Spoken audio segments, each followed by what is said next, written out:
Light. It's all around us. But what is it?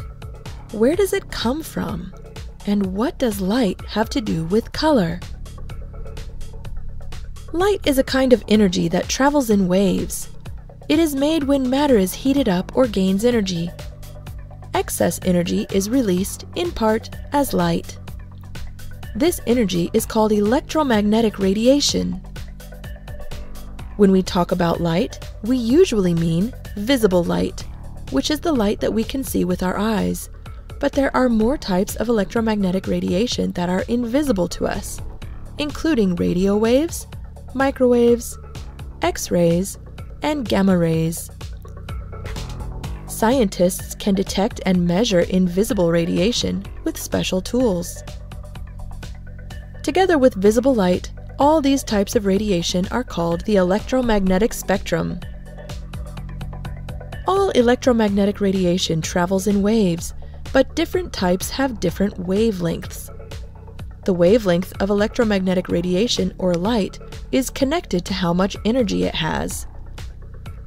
Light with a longer wavelength, like radio waves, has less energy, while light with a shorter wavelength, like gamma rays, has more energy.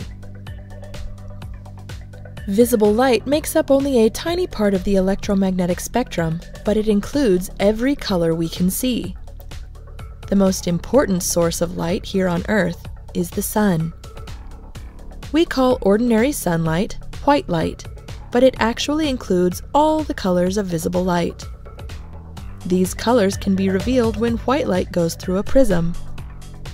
When light passes through a prism or something like it, it slows down a little bit and bends.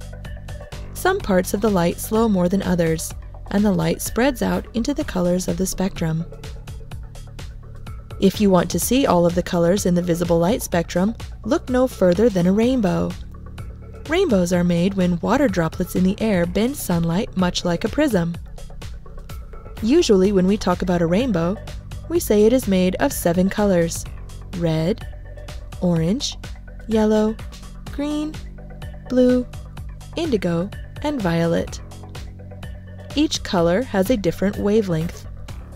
Red has the longest wavelength in the spectrum of visible light, and violet has the shortest wavelength. All the other colors have wavelengths in between the two. The colors of a rainbow are always in the same order, because the colors are arranged according to their wavelengths.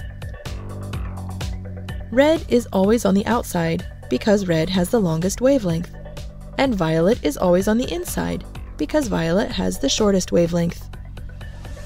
Electromagnetic radiation with a wavelength outside the visible light spectrum is invisible to our eyes. Light with a longer wavelength than the reddest red our eyes can see is called infrared light. Light with a shorter wavelength than the most violet violet we can see is called ultraviolet. When we look at an object, we are actually seeing the light that is bouncing off of it. A green leaf looks green because the leaf absorbs all of the colors in the spectrum except for green, which it reflects. When the green light enters our eyes, our brain tells us it looks green. Things that look white are reflecting almost all of the visible light shining on them, and things that look black are absorbing almost all of the visible light shining on them. Light, both visible and invisible, is all around us. It travels from its source as a wave, bringing energy with it. Without light, there would be no colors. Take a look at the world around you and remember, everything you can see is just different wavelengths of reflected light. Goodbye till next time.